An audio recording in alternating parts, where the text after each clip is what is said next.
You are looking at Julian's pronunciation guide, where we look at how to pronounce better some of the most mispronounced words in the world, like this other curious word. But how do you say what you're looking for today?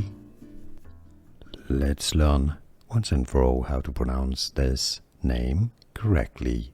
A Czech name. It's famous for being the name of a popular, very good Czech tennis player, pronounced in Czech as Muchova. Muchova.